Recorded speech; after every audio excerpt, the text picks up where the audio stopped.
ইচ্ছা এখন আমরা পাই নাই। ওদের পানির দরকার নেই। ওরা প্রতি বছর আমাদেরকে পানি দিয়ে মারার চক্রান্ত করে।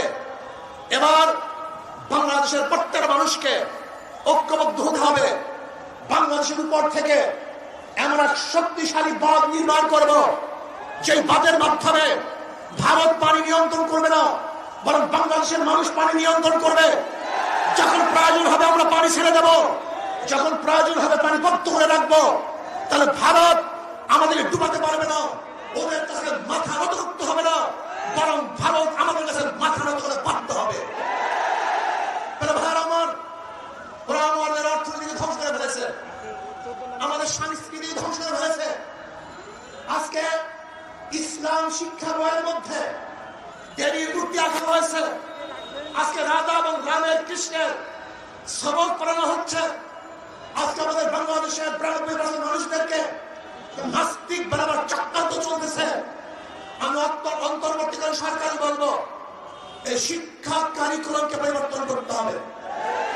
বাংলাদেশের 92% মানুষের আশা এবং আকাঙ্ক্ষা অনুযায়ী, বৃহত্তর মুসলিম এই সংখ্যাগরিষ্ঠ মানুষের আশা এবং আকাঙ্ক্ষা অনুযায়ী সিলেবাস তৈরি করতে হবে। আমি বলবো, কবির চৌধুরী স্বঘোষিত নাস্তিককে নিয়ে যে শিক্ষা ওদের গোলামি বানাবার চক্রান্ত করেছিল। বাংলাদেশের মানুষ সচেতন, তারা জীবন দিতে পারে, রক্ত দিতে পারে, আন্দোলন করতে পারে, না খেয়ে থাকতে পারে, তারা খোলা আকাশের নিচে ঘুমাতে পারে, তাদের সব কিছু উৎসর্গ করতে পারে।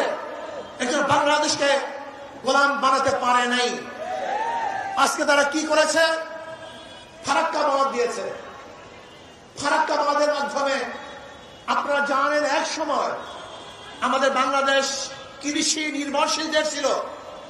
পানি ব্যতীত ফসল করা যাইত না।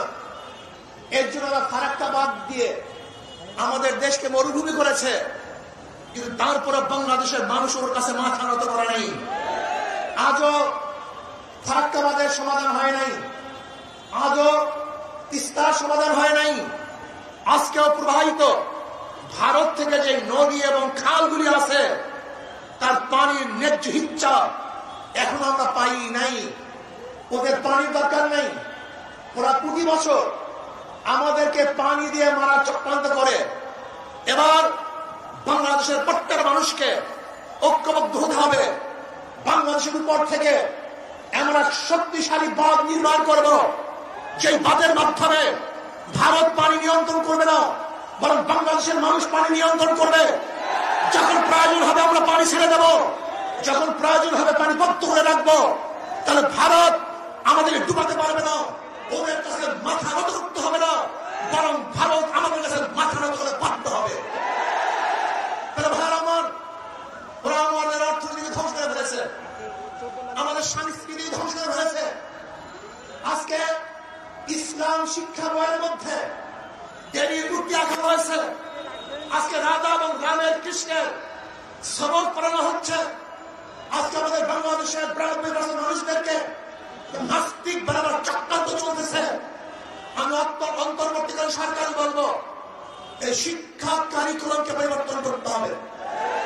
বাংলাদেশের 92% মানুষের আশা এবং আকাঙ্ক্ষা অনুযায়ী, বৃহত্তর মুসলিম এই সংখ্যাগরিষ্ঠ মানুষের আশা এবং আকাঙ্ক্ষা অনুযায়ী সিলেবাস তৈরি করতে হবে। আমি বলবো, কবির চৌধুরী স্বঘোষিত নাস্তিককে নিয়ে যে শিক্ষা কমিশন গঠন করা হয়েছিল 2010 সালে, সেই শিক্ষা কমিশন